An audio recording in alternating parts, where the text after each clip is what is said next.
Hello and welcome to the sleepy universe. Tonight, you drift beyond the edge of knowing, where silence bends light and gravity remembers. Together, we'll follow the soft pull of black holes, not as monsters, but as questions, and maybe, by the end, you'll wonder, can forgetting be part of the way the cosmos keeps its shape? Take a deep breath. Let the stars get closer. Let the thoughts get quieter. Let us begin. You lie beneath the sky, that wide and quiet expanse stretched above you like a soft memory. Stars shimmer faintly in the stillness, not flickering, but breathing, as if the sky itself exhales light. These ancient lights arrive from places far beyond your reach, from times before your body ever took shape. Some of them left there, home stars, before Earth had oceans, before breath, before names. You feel them now, not as points, but as messages. Every star is telling you something. Every beam of light is a letter from the past, still in transit. Light is the universe's most honest messenger. It travels across time without choosing a side. It doesn't slow unless something asks it to. It doesn't forget unless something makes it. And so, when you look up, you aren't looking out. You are looking back into the deep, slow memory of the universe. It seems like a miracle, this constancy, that light could carry information across millions, even billions of years, and still reach your eyes intact. But even light has its limits. It cannot escape every place. Some regions are not kind to memory, some forces erase. Somewhere out there, or perhaps nearby, are places where light cannot leave, where time moves toward an edge and slips inside. You feel drawn to those places now, not out of fear, but out of wondering. The sky you lie under is mostly empty. That's what makes it seem calm. But you know better. You know this emptiness holds something more. The silence is not blankness. It is density folded inward. You imagine the night sky as a photograph left too long in water, its shapes pulled inward, its colors drained to shadow, not ruined, just hidden. Somewhere inside that shadow is the memory of light that never returned. These are the black holes. Not holes in the way you think of holes, not missing space, but compressed presence. They are not voids, but full beyond measure, so full that nothing can escape, not even light. They do not pull with fingers. They pull with the curve of space itself. You imagine a blanket with a marble in its center, warping the fabric around it. That's what gravity does. It curves space, bends time. The heavier the object, the deeper the well it makes. A black hole is not just heavy. It is the collapse of what used to be a star, a mass so dense, so inward turned, that even light cannot find a path away. You imagine a star's final sigh, its light flickering, its shape giving up its fight against its own gravity, and then collapse. Not an explosion outward, but a falling inward that doesn't end. You lie still, and you feel that inwardness, that folding, a place where time stretches so thin it nearly pauses. When you gaze up at the stars, you see the light that made it. But in a black hole, light doesn't leave. It enters. It passes a boundary called the event horizon, a surface not of substance, but of fate. Once crossed, no path returns. It is not a wall. It is a one-way threshold, like a moment in your life after which things cannot be the same. You think about that, quietly, about the idea that something can exist in the universe with such hunger, not for destruction, but for gathering, pulling things in and never speaking of them again. It raises a gentle fear, but also a deeper curiosity. If light falls in and cannot return, then where does it go? If information, the shape of matter, the direction of its spin, the memory of where it came from is lost, then what does that mean for the universe? For you, the stars you see, remember where they came from. Their light is proof of history. But a black hole holds no such proof. It seems to forget, and in doing so, it teaches you something about memory itself, that it can stretch, that it can blur, that it might not be as permanent as you hope. You let your thoughts settle here, in the tension between remembering and erasing, between the light that reaches and the light that doesn't. In this quiet space, you feel the vastness not as distance, but as forgetting. Imagine your own memories, the ones tucked away, the ones softened by time. Do they vanish, or do they just fall beyond a kind of horizon inside you, still there, but unreachable? The universe may not forget maliciously. It may simply store things in ways we don't yet understand. You turn this over like a smooth stone in your hand, again and again, until its edges feel familiar. And then you return to the sky, its stars unchanged, still whispering their old light, but now you see their silence differently. You wonder how many messages never reached you, how many stories fell into something deeper than space, how many stars collapsed not just into darkness, but into unread pages. The sky forgets nothing, unless it's made to. That's the mystery. That's the pull. That's where your journey is headed. Not toward answers, but toward the edges of what can be known. And right now, that edge is black and quiet and waiting. You wonder what kind of force could pull not just matter, but meaning, out of reach. And how close can you drift before you, too, begin to blur? They do not roar, they do not rage. Black holes do not arrive with the sound of chaos. They are not cosmic storms tearing across the sky. No, they form in silence, and they stay in silence, waiting. You might expect something so powerful to move with purpose, to hunt or to seek, but they don't.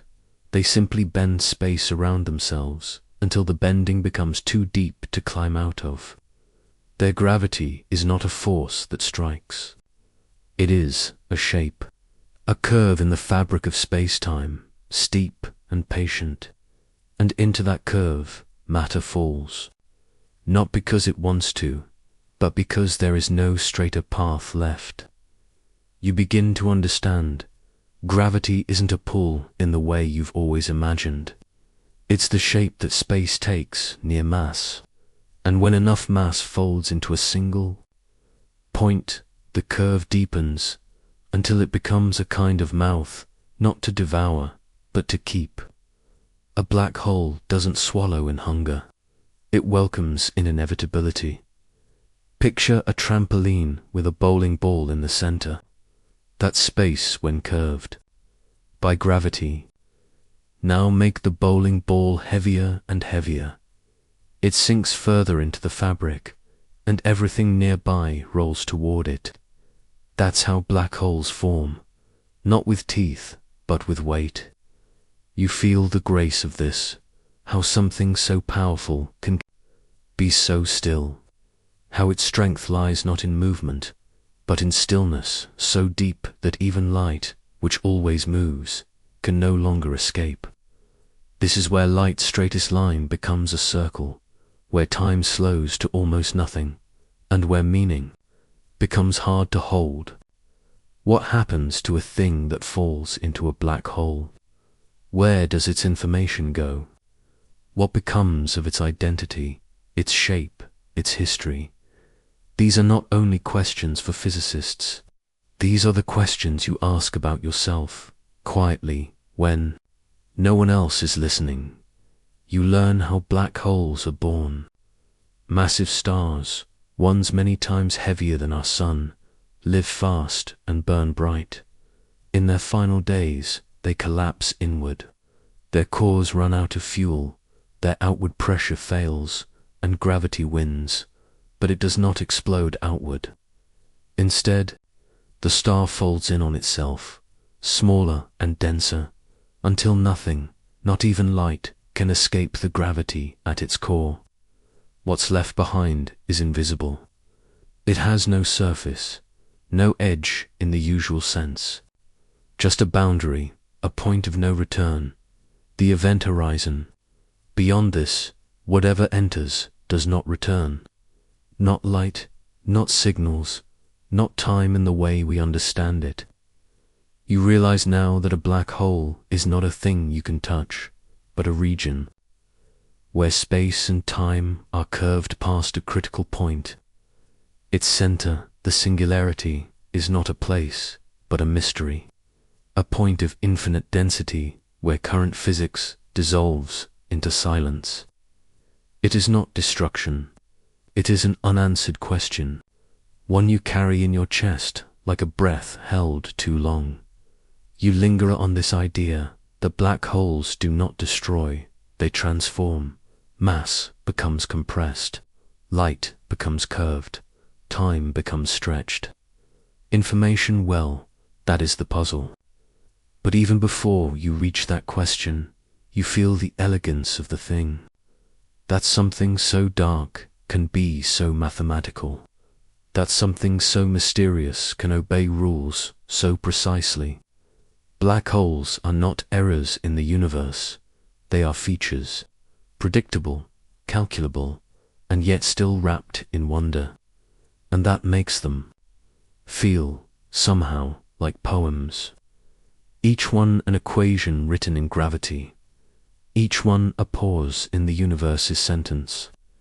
You find comfort in that pause, that the universe allows itself to rest in deep wells of quiet, and that those quiet places do not end the story, they simply reshape it. As you drift closer to this idea, you begin to see how black holes shape their surroundings, not just by pulling things in, but by curving time itself. Clocks near black holes tick more slowly. A second for you, far away, might be an hour near the event horizon. This is called time dilation, and it means that falling into a black hole isn't just about space, it's about time bending, stretching, pausing. Imagine standing near the edge of a black hole and watching the outside world rush forward, centuries passing in moments.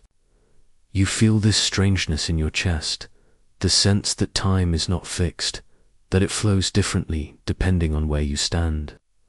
The black hole doesn't just change light, it changes how time feels.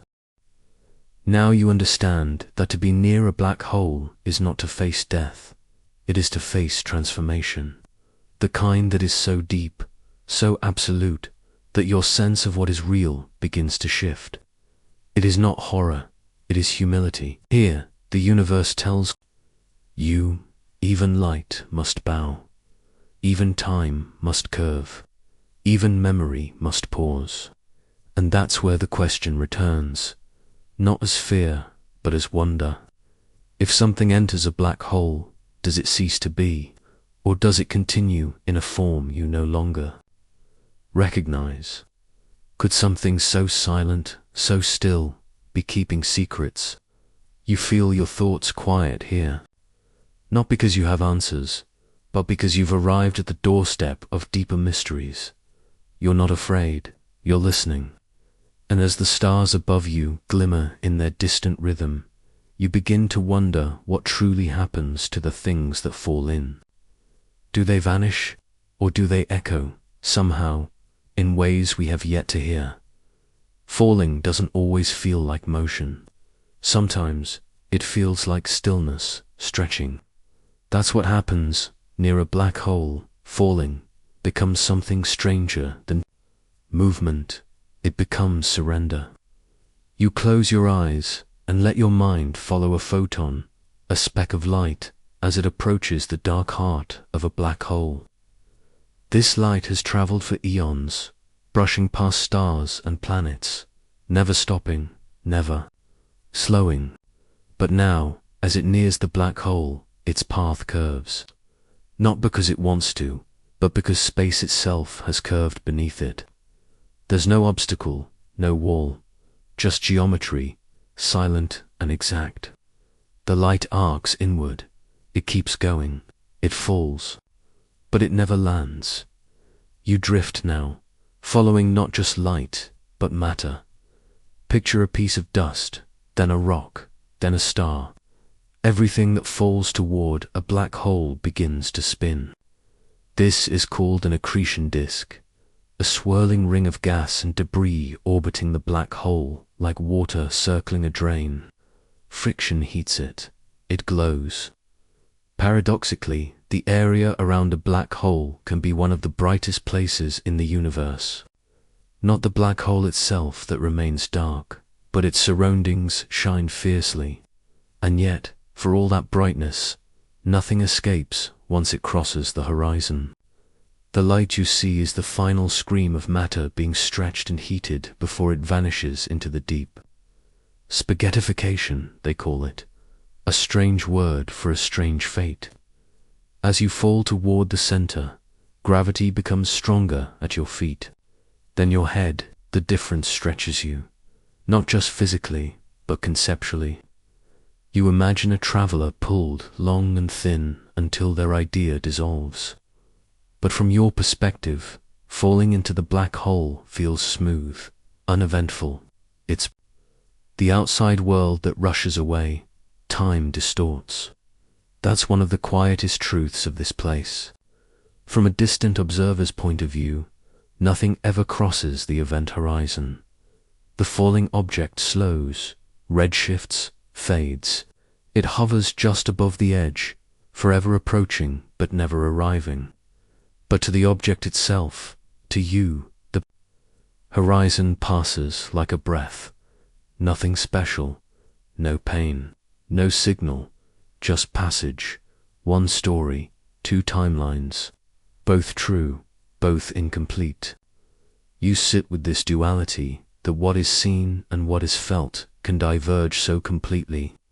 The falling continues, not downward, but inward, into curved space, into deep time, into a region where direction loses meaning. You don't know what lies beyond the horizon. No one does. Physics begins to stutter. Equations stop agreeing. Inside, everything collapses toward a point of infinite density, the singularity. The word feels sharp, doesn't it? Singularity. It means a place where your usual ideas of space, of time, of cause and effect stop making sense. Infinities aren't just big, they're broken. They tell us our understanding has reached a limit, that we've asked the right question but don't yet speak the right language to hear the answer. So we call it singularity, a placeholder for the unknown. You pause here, you feel the tension. Something falls in, becomes compressed, its story erased. But that idea feels ... too simple, too brutal. You wonder if that's the whole truth. Does the universe truly forget? Or does it transform information into a form we haven't yet learned to read? You let that question sit beside you like a friend, unspoken but alive. You remember how black holes grow. With each falling star, with each swallowed atom, they gain mass. But do they gain knowledge?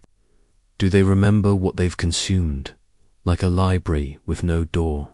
Or do they erase, leaving no trace of what once was? This is not just a question of astrophysics.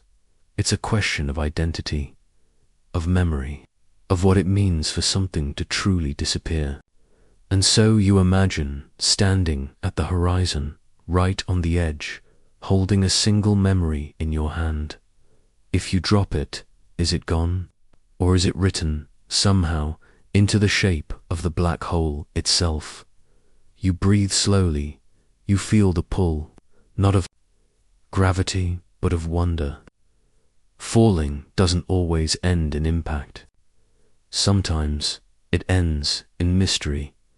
As you return from that thought, back to the quiet of your room or the calm of your mind, you carry with you the image of motion without landing, of light without escape. You understand that to fall into a black hole is not to end, but to enter something beyond your current grasp. A chapter unwritten, a breath held by the cosmos itself. And so, softly now, you ask the next question.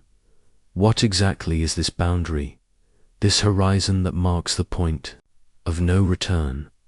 What happens the moment something crosses it? And why can't it come back? You find yourself floating near a line that isn't really a line at all.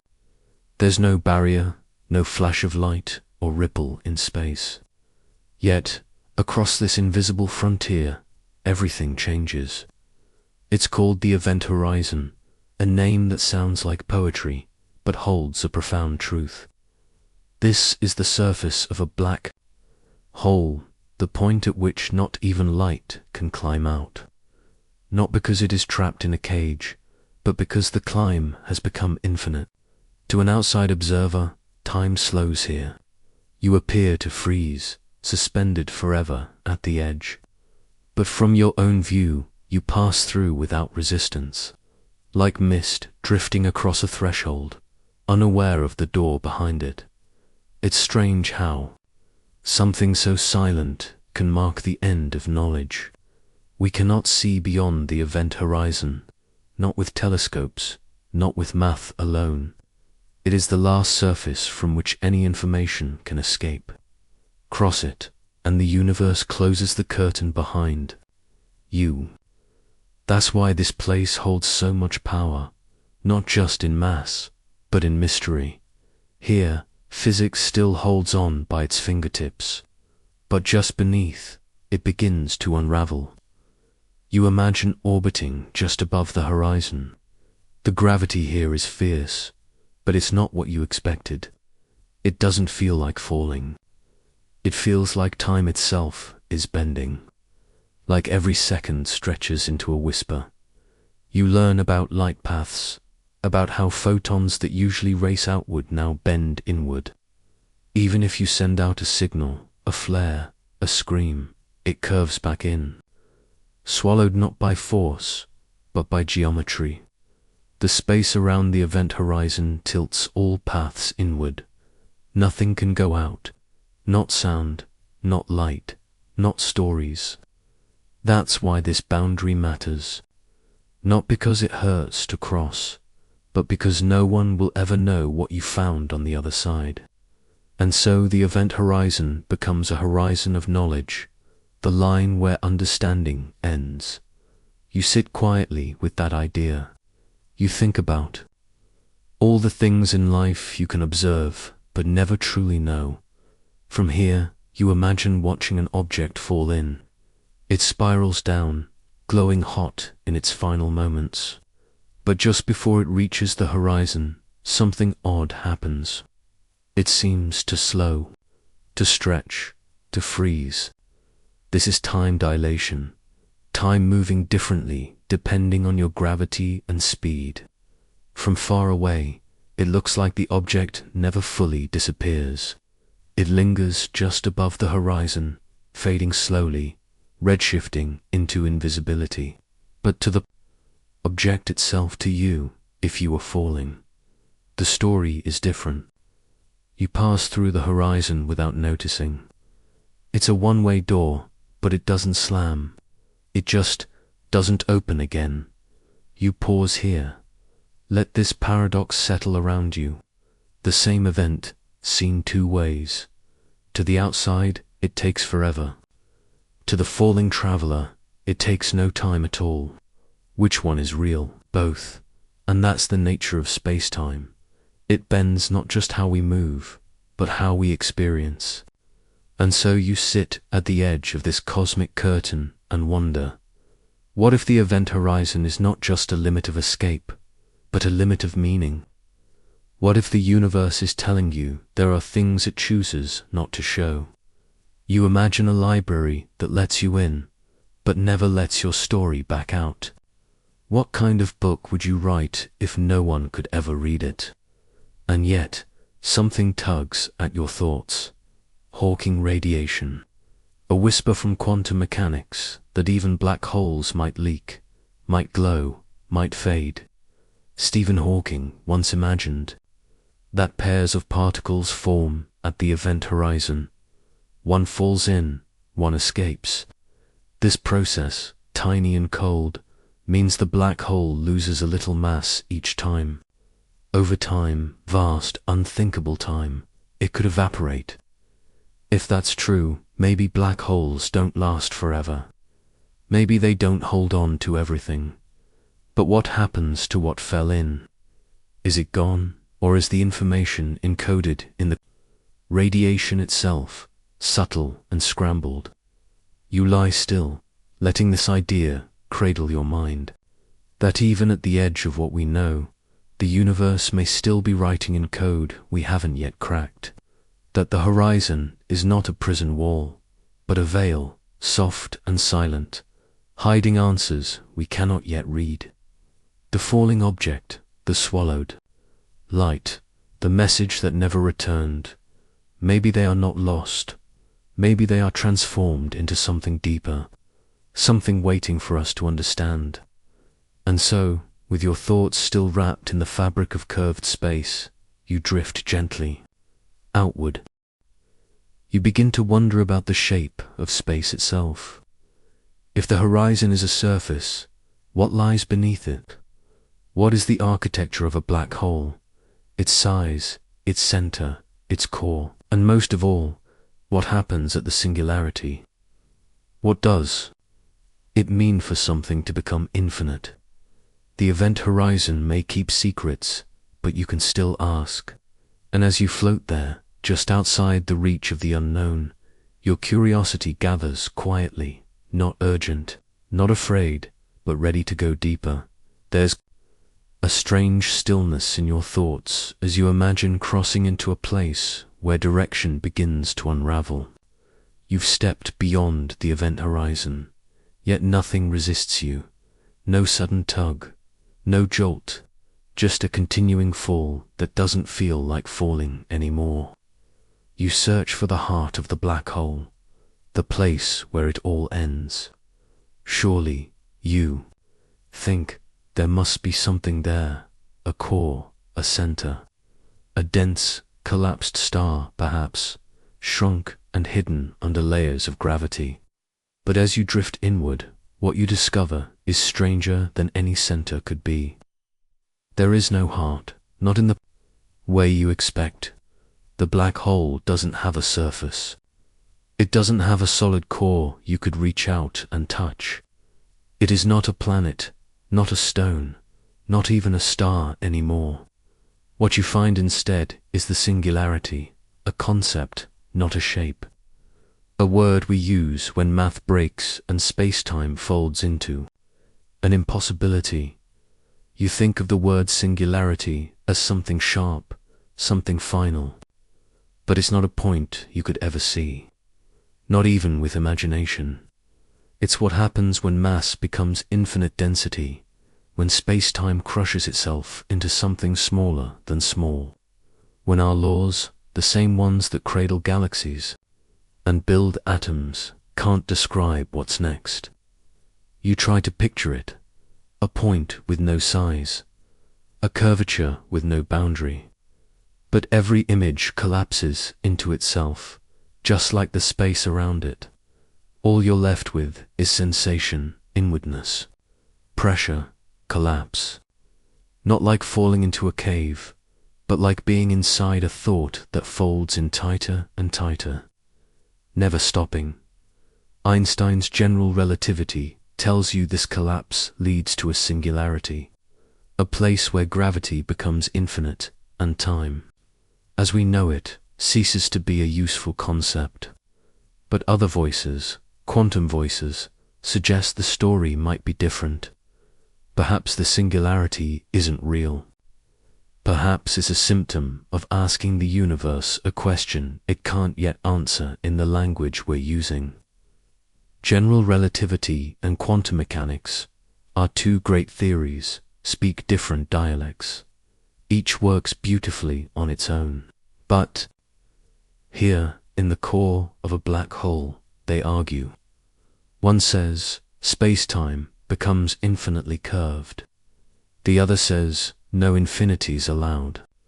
You lie quietly, listening to this disagreement unfold in silence. It's not chaos, it's complexity. The laws of the universe hum around you like an unresolved chord. And so you sit at the center of what we do not understand. That's the real singularity, not a location, but a limit. A place where meaning dissolves and questions multiply. You remember that this isn't just about stars and gravity. It's about everything that's ever fallen in. All the mass, all the light, all the stories, where are they now? Compressed into a mystery that doesn't end in an answer, but in a question we are still learning to shape. Some theories whisper that perhaps this singularity doesn't destroy, it transforms.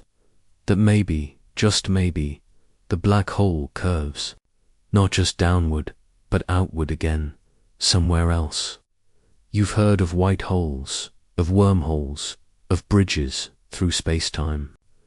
Ideas like these live at the edge of current knowledge, not yet proven, but not forbidden. You hold them gently, like you would a candle in the dark. The singularity might not be a death, but a doorway. Or it might be something else entirely. A kind of cosmic silence we don't yet know how to listen to.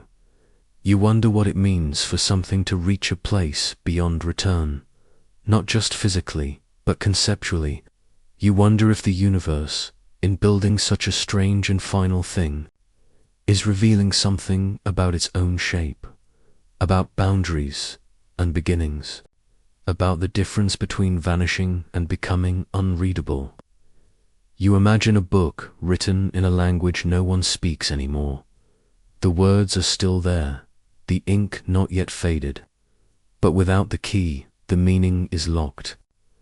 Perhaps the singularity is like that, a story still intact, but beyond interpretation, and now, drifting in thought, you begin to feel something subtle change.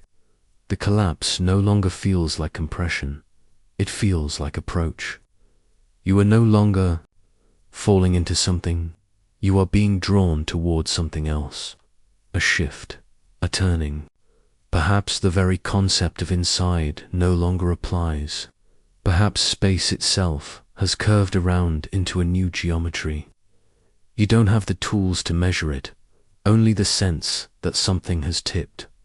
You lie still, not resisting, not needing to understand fully, just breathing with the slow curve of speculation, because even if you cannot see the singularity, you feel its pull, not as fear, but as awe. It represents the place where our current understanding ends, and instead of running from it, you nestle closer. It is a hum at the bottom of all physics. It is where every falling thing ends, and maybe where something else might begin. In your mind, you reach the edge of meaning. You listen for the next idea to arrive, like a tide coming in, soft but persistent. Because now that you have touched the innermost fold of the black hole's being, a new question gently forms in your thoughts. If all of this, the horizon, the singularity, the fall, is real, then what does it mean for information? For memory, can the universe ever truly forget? Or does it simply bury the memory deep enough that it looks like silence? The black hole doesn't speak, but maybe it still remembers. And now, with this thought curled beside you like a question, not yet answered, you turn toward the next mystery, the paradox of loss, and the strange idea that maybe nothing is ever truly gone. You begin to drift within a quiet paradox. The black hole seems final, its pull complete, its silence unwavering.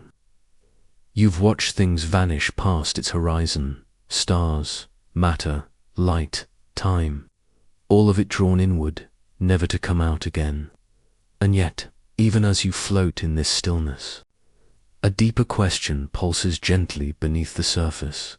When something falls into a black hole, is it truly gone? Your mind begins to circle this thought like a slow spiral, wide at first, then narrowing inward. In classical physics, the answer once seemed simple, yes.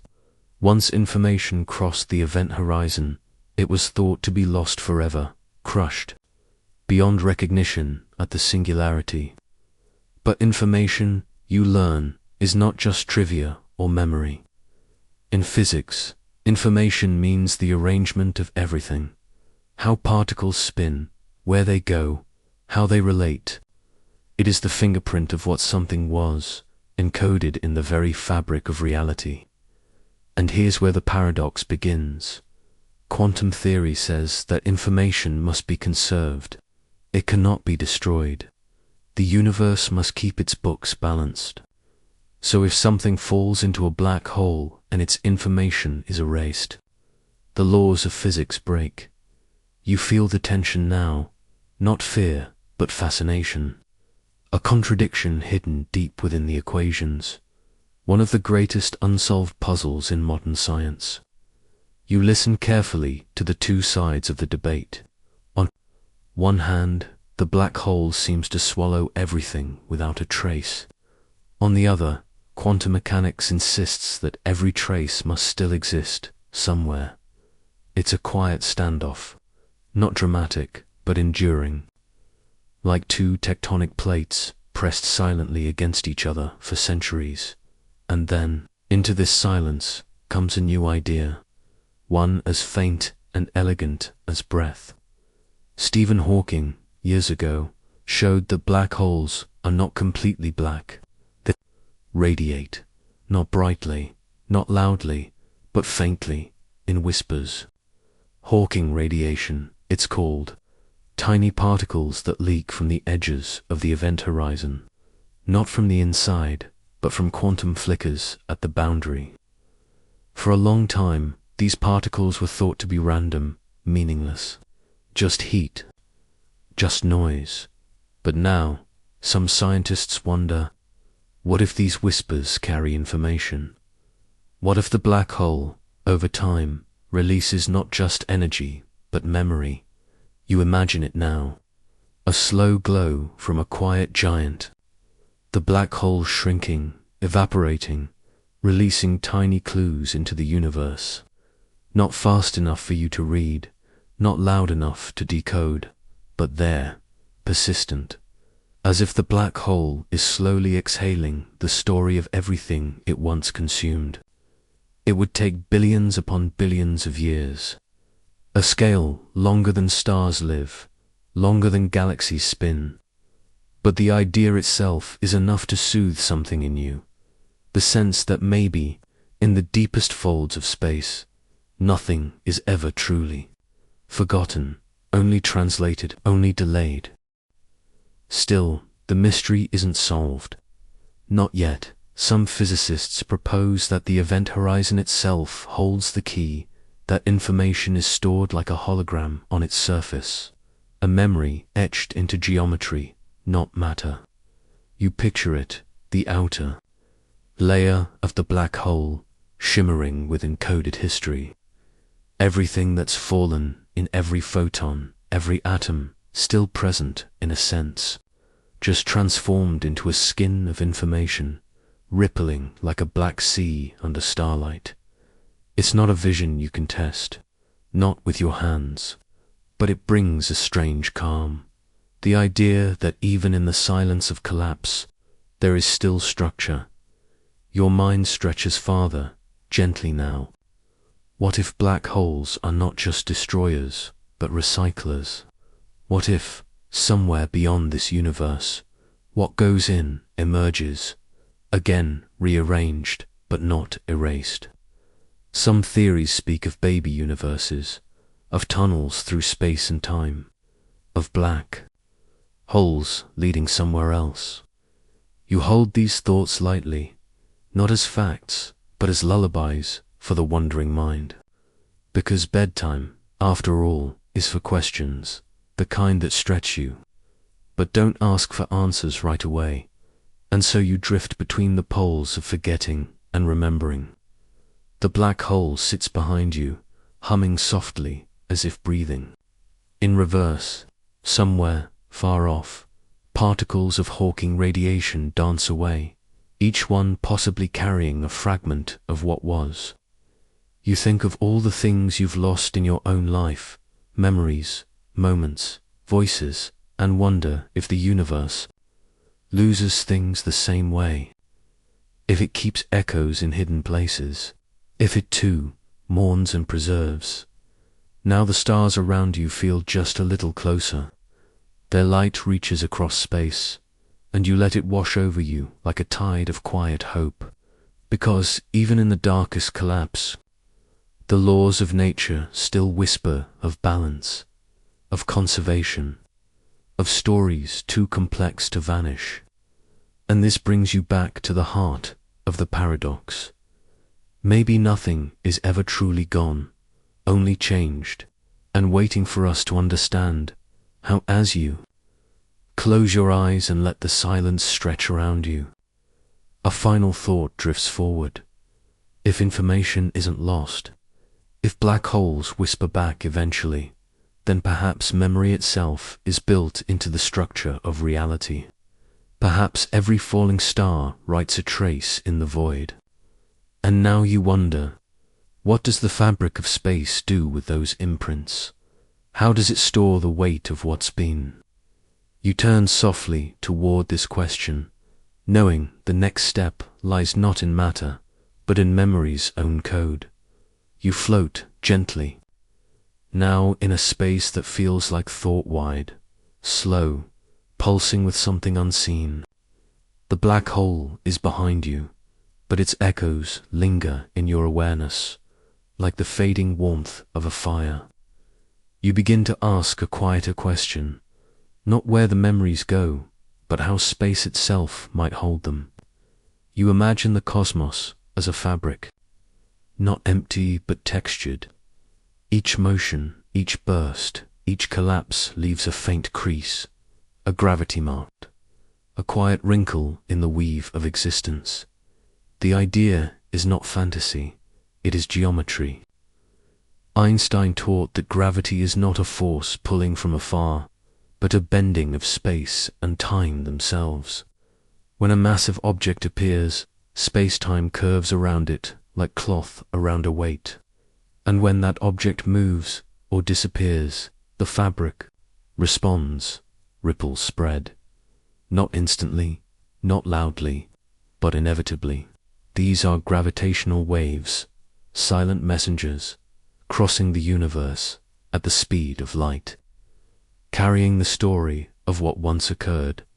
You picture it now, a pair of black holes spiraling into each other, their final dance sending shivers through the cosmic web.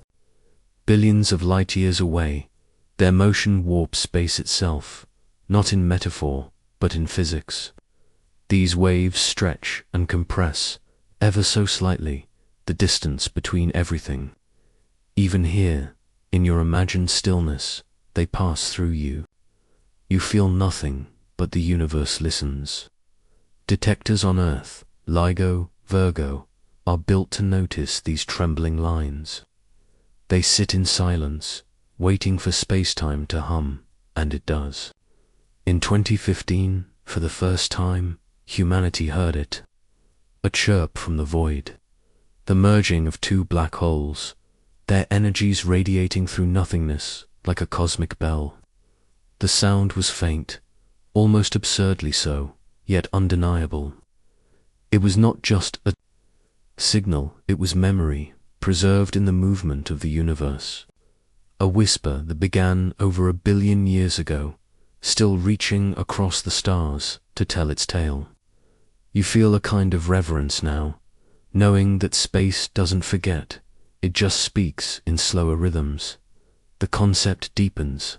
Space-time isn't passive, it stores the imprint of mass and energy.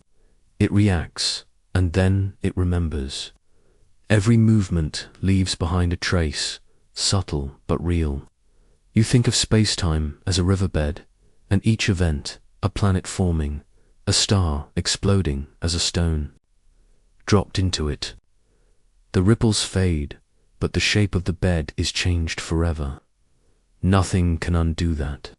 Nothing can erase it entirely. And what about you? What about the particles of your body, your thoughts, your voice?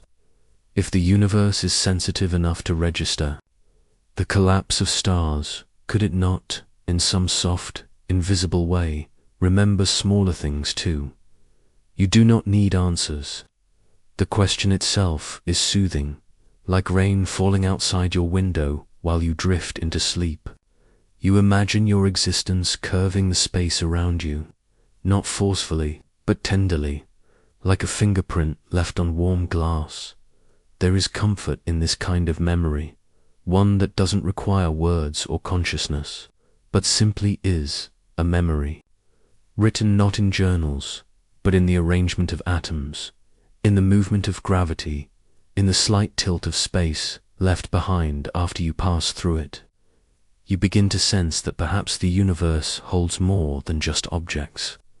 Perhaps it holds experiences, encoded not in letters, but in lines, angles, and echoes. This thought guides you deeper into the realm of theoretical physics. Some propose that every bit of information is encoded in the horizon of the universe itself, a cosmic shell of memory.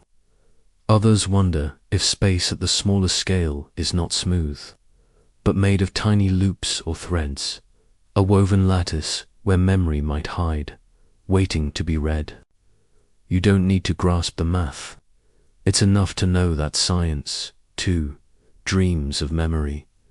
You now picture space as a field of quiet threads, like spider silk in moonlight. You move through it not as a visitor, but as part of it. Your motion curves it, your presence dents it. Every step is recorded, not for someone else, but as part of the pattern itself. You aren't leaving a message. You are the message. Just as light leaves a shadow, matter leaves a shape, and you, drifting gently in this vast dream, are both. A final image arrives. Imagine a place where all the gravitational waves, all the tremors from every collision, every orbit, every fall, overlap. A symphony of slow motion, woven together across time. You can't hear it, but you feel it in your chest, like the vibration of a deep drum. The universe remembers not through voice, but through resonance, through shape, through motion stilled into structure. You now understand why space feels so vast, yet intimate. It is not just the stage, it is the script. It holds the choreography of everything that has ever danced across it, from galaxies to photons, from comets to thoughts. And as you close your eyes within this vision, you realize you are not outside this story. You are one of its lines, one of its curves, one of its echoes, and still the question lingers softly, like mist not yet burned by morning light. If the universe remembers in gravity, what else might it be holding? And could memory itself be the substance of reality's deepest form? You let this question settle in you like a breath, preparing for the next layer of wonder, where memory, matter, and time all begin to blur. You float now with a softness that feels like thought suspended in twilight. Around you, light moves, not straight, not quick, but curved, slowed not by friction, but by gravity's quiet insistence. A star behind a black hole still shines forward, its rays pulled like threads around the curve of space. The path is not lost, only reshaped. Light remembers its destination, but the journey becomes poetry. You follow it, this gentle photon, not rushing but meandering, as if it too is wandering dot. Near a black hole, space is not flat. It's not even merely bent. It's warped like glass warmed under flame. The closer you come, the more light bends, spiraling in arcs and echoes. Some light escapes, curving like a slingshot and continuing its voyage. Some circles the black hole indefinitely, trapped in an eternal orbit, a ring of near remembrance, and some does not return. You imagine being that photon, a flicker of light drawn toward the edge, aware only of the curve, the pull, the moment stretching. There's no surface here, no impact, just the horizon, the event horizon. A boundary not of substance, but of consequence. Once crossed, even light cannot come back. But just outside that edge, miracles of curvature happen. Light can loop around the black hole not once, but many times. The same beam seen again and again, echoes of its own self. A single event copied through gravity. You understand now how the cosmos holds memory not in storage, but in paths repeated, in loops of light that refuse to fade. This phenomenon, gravitational lensing, isn't fantasy. It's been seen, a star's light bent by a galaxy between it and us, a quasar duplicated across the sky. The universe acts like a lens, but not with glass, with mass. You picture space-time like a riverbed full of invisible stones, each black hole, each massive galaxy, distorting the stream of light like a boulder. In Corinth, the light flows around, revealing the shape of what we cannot see. This bending isn't loss, it's exposure. Light becomes the map of unseen things. And so, even in darkness, you realize there is vision. The cosmos reveals its deepest features by how it handles light, in distortions, in echoes, in the way one photon might arrive from multiple angles, telling the same story with different phrasing. This is cosmic memory at its most graceful, not hoarded, but revealed through delay, curvature, and reflection. You don't need to see the source. You only need to see what light has become as you continue your slow drift. You imagine a future where all light from the universe's earliest days has wrapped around black holes again and again, arriving at our detectors not as fresh starlight, but as messages detoured by gravity. Each delay a new line of a very old story. Even now, some of the light you see may have taken the long way here, years stretched into eons, detoured by invisible masses between us and where it began. You're not just looking far, you're looking through, and still there are limits. Light that crosses the event horizon is not delayed, it is hidden. The stories it carried, of the stars it bounced off, the particles it met, are now silent, or maybe stored. This is the quiet tension in your mind. If information is never truly lost, and if light is the universe's memory made visible, then what becomes of the light that doesn't return? Does it transform into something else? Is it folded deeper into the structure of space itself? Perhaps it radiates back slowly, as Hawking once suggested, its message scrambled but intact. Or perhaps it waits in a place beyond our grasp, where memory wears a different shape. Whatever the truth, you feel comforted by the idea that light is never wasted. Even when bent, even when hidden, it changes things. It touches the fabric. It warms the dark. It leaves a mark. You think of your own memories now, How some take the straight path, vivid and clear, while others bend, loop, arrive sideways. How some are gone, not because they're erased, but because they've become too curved to find, and still they echo in dreams, in a scent, in a feeling that drifts in unannounced. Memory, too, bends under gravity, the weight of emotion, of time, of change. So you sit with this parallel, the way light circles black holes and the way thoughts circle your inner sky. Some memories shine again and again, familiar and bright. Some arrive distorted, as if from another angle. And some, like photons that crossed the horizon, disappear into a silence that may not be empty after all. A final image lingers as your eyes grow heavier. The photon ring around a black hole, a perfect, delicate halo of near light, almost trapped, almost free. It is not bright, not fiery, but calm, composed, a memory suspended. You drift beside it now, your thoughts circling too, watching the same glimmer pass by again and again. Like the repetition of a lullaby, you don't chase the center, you let yourself float with the light. You watch it bend, knowing that what it reveals is not just where it's been, but how space itself responds. And in the soft rhythm of its looping arc, you sense the shape of something deeper, a universe not only expanding, not only bending, but remembering. And so you ask, almost without voice, if gravity curves space and light records its passage, then what else might linger in the bending? What forms might memory take when seen not with eyes, but with understanding? You move gently toward this question, a soft bend in your own path, ready now to wonder how time itself may hold its shadows.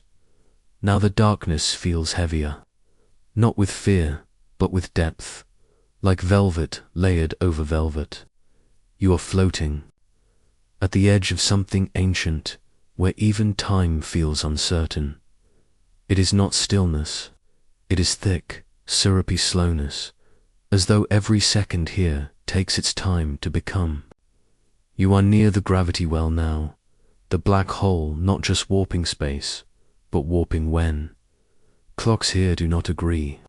Time no longer flows the same for all dot above, far from the black hole's pull. Time breathes normally, steady, even, familiar. But here, where gravity tightens its fingers, time crawls. A minute for you might be a year for someone watching from afar. This is not illusion, it is relativity. Einstein once described it not in equations, but in experience. Sit with someone you love and an hour feels like a minute. Touch a hot stove for a second and it stretches endlessly. Time is not a machine. It's a fabric that stretches, bends, slows down where gravity gathers. You imagine an astronaut falling gently toward a black hole while their twin waits far away. The falling one sees the stars above, speeding up the rest of the universe rushing ahead. But to the twin, the falling figure never quite reaches the horizon. They slow, dim, freeze in silhouette. This paradox is not a trick. It is how the universe behaves when space and time are folded too sharply to agree. So you lie back, in thought, in drift, in wonder, and let time do what it will. You imagine your breath as a clock now, rising and falling with cosmic rhythm. The inhale takes longer, the exhale stretches further. If time can be bent, then perhaps so can memory. Perhaps you're already inside a slowed moment, stretched over years, dreaming within a dream that spans galaxies. This slowing is called time dilation. The stronger the gravity, the slower the tick. And a black hole is gravity at its most intense. Not only does it curve paths, not only does it trap, light, it dilates the very rhythm of existence. You think of this dilation like taffy pulled between stars, time thinning and thickening depending on where you are. The laws of physics do not break. They merely become quieter, stranger, closer to poetry. And yet, it's not just about speed. Time near a black hole is deeper, not just slower, but more weighted. You feel this depth in your thoughts now, each one dropping further into you, each idea rippling longer than it should. You consider that this very sensation might be time dilation of the mind, where meaning holds you longer, where wonder refuses to end quickly. In such a place, could you live forever? If 1 hour near the black hole is 10,000 years out, there, what does that make of your life? What does that make of endings? You aren't seeking answers now.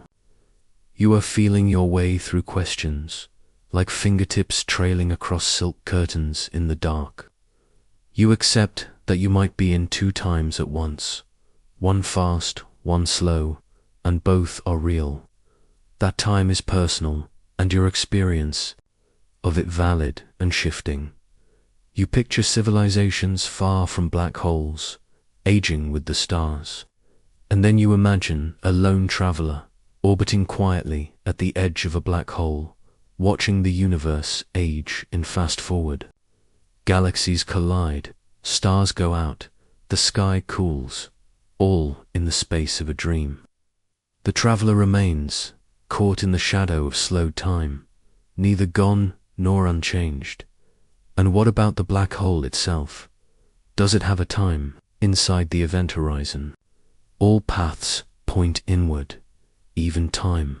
There, the future is not ahead, it is down toward the singularity. Everything moves that way, even seconds. It's not a place where clocks work. It's not a place where later has meaning.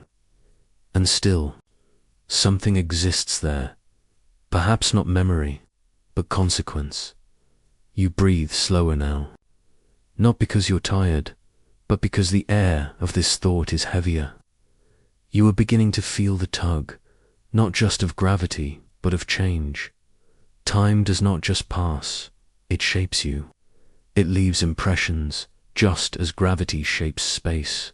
You are not only a passenger of time, but a vessel that carries it, distorts it, reflects it in moments remembered and moments forgotten.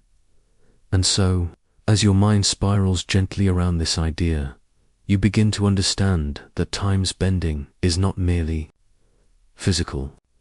It is emotional, it is spiritual. To slow down is not just a scientific effect, it is a choice, a way of being, a way of listening more closely, of staying longer with what matters.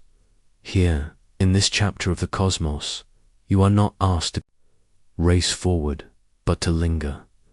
Let your thoughts orbit slowly. Let your memories surface one by one. You are in a place where time stretches to make room for you. And as you feel the gentle pull toward silence, you wonder, if time bends here, and memory holds there, could there be a place where both meet, where time remembers, and memory flows backward? You drift toward that idea like a satellite circling something unseen, drawn not by force, but by the softness of what might be waiting in the next curve of the dark. You float now in a stillness that feels deeper than space, a silence made, not of quiet, but of erasure. Behind you lies curved time and tangled light, echoes of stars and stretched seconds. But ahead, only darkness that no story escapes. You are near the event horizon again, but this time, something feels different. Not fearful, not ominous, just unresolved. As if the universe, here, pauses in thought. As if even it doesn't know what comes next. You've learned already that light cannot return once it crosses this threshold. But what about meaning? What about the history carried by that light? The fingerprint of where it's been, what it's touched, the tale it told in motion. In physics, this question has a name: the information paradox. A puzzle that begins with loss, the apparent destruction of data in black holes, and ends with a whisper. Maybe nothing is ever truly lost. You picture a book thrown into a fire. Its pages curl, blacken, vanish. But the physicist wonders, does the information in those words truly disappear, or does it merely scatter in ways too complex to gather again? A black hole, you now understand, is the most perfect fire in the universe. It consumes everything: mass, light, pattern, even order, and yet it leaves behind an aura of curiosity, as if asking, what happens to the story? Some say the information is encoded on the event horizon itself in tiny vibrations, a kind of hologram etched into the border between inside and out. You imagine that surface now, not smooth and silent, but flickering with unseen symbols, a cosmic braille, unreadable to the eye, but full of record. If this is true, then perhaps nothing is lost. Perhaps everything is simply encrypted, translated into a language we have yet to learn. Others believe the information seeps out slowly over time, like warmth from fading coals. This is Hawking radiation, the gentle, nearly invisible glow, emitted by black holes as they shrink. It is not light from within, but light born at the edge, where particles are torn apart and born anew. Could it be that what falls in eventually comes out, just rewritten, just blurred? A memory returned as a whisper, and then there is the possibility that the universe itself remembers differently. That what we call lost is only misfiled, not erased, but folded.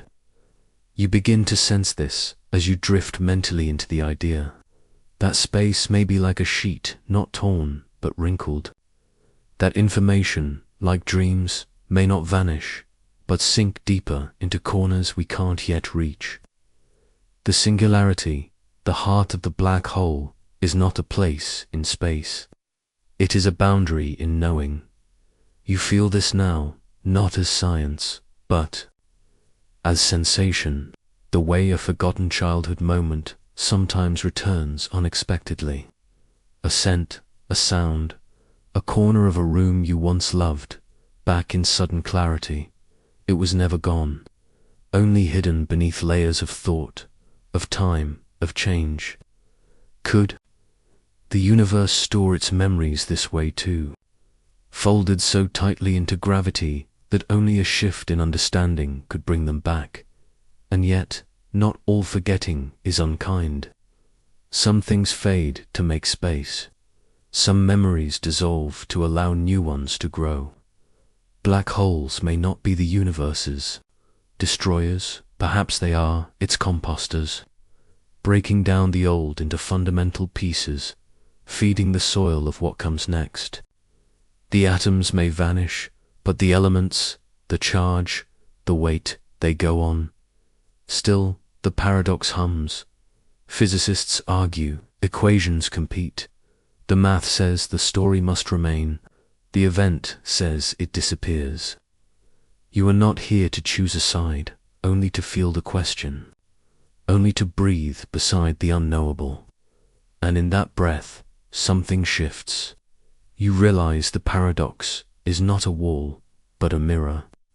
It reflects how we, too, live with gaps in knowing, how our lives hold lost pages, and yet still make sense. You think now of your own memories, the ones you try to hold, the ones that slip, the stories you've told yourself that changed as you aged. What is real? What is rewritten? What have you forgotten, not by accident, but by need? And what remains of you in places you no longer remember? The black hole becomes a metaphor not of loss, but of transformation. What goes in does not come back the same, but it leaves traces, in mass, in motion, in radiation, in questions. The universe, like you, may not delete. It may simply rearrange. It may tuck things into corners until they are needed again, or until the right eyes can see them. You drift now at the edge of that boundary, not afraid, but thoughtful. The event horizon shimmers, not like a flame, but like the edge of sleep. A line you cross each night, forgetting and remembering. Behind it, perhaps, is not nothing. Perhaps it is everything, reorganized. You close your eyes and listen, not for answers, but for the shape of the mystery itself. And as the horizon draws quietly near, you wonder if the universe remembers in ways we don't yet understand. Then what else have we mistaken for silence? Now, as you float beyond the curve of forgetting, something gentle begins to move beneath you. Not light, not sound, but presence. A shift so slow it feels like the exhale of the universe itself. You are far from any black hole now. The event horizons are distant, their mouths closed, but still something stirs. A faint shudder in the fabric of space. A ripple, wide, slow, passing through everything. You are feeling a gravity wave. You've heard of them before, predicted by Einstein long ago, finally detected 100 years later. Invisible tides in space-time, not caused by wind or water, but by motion. When massive bodies collide, black holes spiraling into each other, stars collapsing, they send out waves, not of sound, not of light, but of gravity itself, traveling across the cosmos, stretching and squeezing the very distances between things. It is not loud. It is not fast. The wave does not shout. It hums. It passes through you now, a soft elongation, then compression, like the space between your atoms momentarily sighs. Instruments on Earth can detect this with silence. Two mirrors held impossibly. Still, when the wave comes, the mirrors dance a billionth of a hair's width, and in that dance, we read the song of ancient collisions.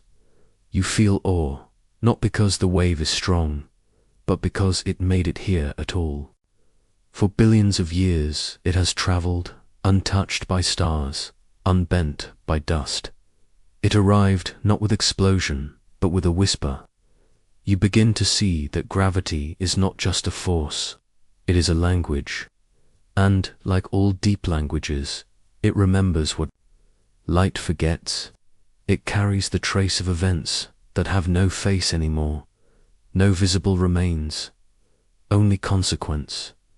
A black hole might not emit light, but if it collides, it sends out memory in waves. And you, here in this quiet thought, are feeling the echo. It moves through you without resistance. It does not disturb your mind. It cradles it. You are part of this medium now, like water touched by a passing swell. You move gently, rhythmically, without needing to understand. You consider what it means to leave a trace that needs no witness.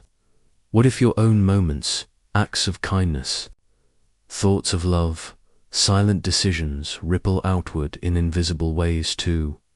What if memory is not always stored but shared?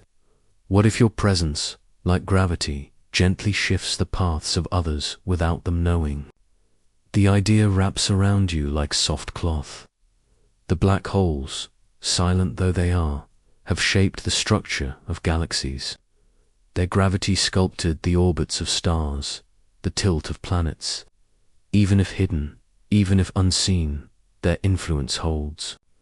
Everything together, they are not endings, they are anchors.